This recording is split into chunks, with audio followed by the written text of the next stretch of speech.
رسانه‌های روسیه نام نفر متهم به حمله وحشیانه با تبر به زن و شوهر صلح در نوای مسکو را نشر کردند.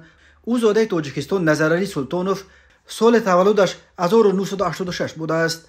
جسد به خون آغشته و علاقه بیجان پلکوونیک مستوی 84 ساله ویکتور سلیزنیوف را شام 19 آگوست سال 2024 در حدود جمعیت باغداری پالیوت در دهه یارتسو پیدا کردند. همسر 82 ساله او را با جراحت‌های وزنین به بیمارستان بردند و به طبیبان میسر شد که او را از مرگ نجات دهند.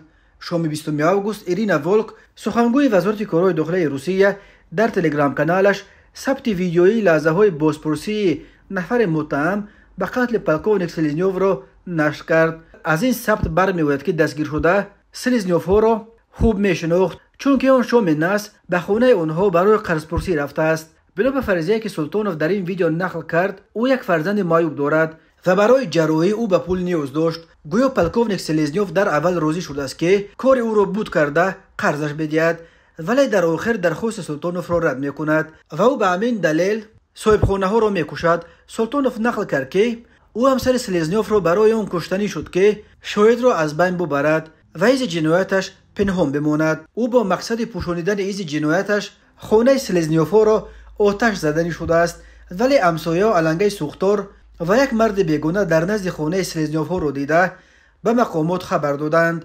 زن و شوهر نه فقط چند ضربه تبر خورده بودند، بلکه دست و پایشان هم سوخته بود. پلکوونیک صلح علاقه تا آمدن طبیبان جان داده بود، ولی همسرش به طور معجزه‌ای زنده ماند. او حالا در حالت وزنین در بیمارستان است. نظرعلی سلطانوف همچنین نقل کرد که بعد صادر کردن جنایت قبل از فرار کارت بانکی سلیزنیوف ها را با خود گرفته آن را به رقم تلفنش چسبانده است. پلیس ماست توسط همین کارت بانکی شخصیت و مکان بود و باش گمان بشونده را معین و او را به طور فوری علاقه بعد چند ساعت صادر شدن جنایت دستگیر کرد. رسانه‌های روسی خبر دادند که مرد کشته شده پلکوونیک مستوی نیروهای هوایی ارتش شوروی بوده است.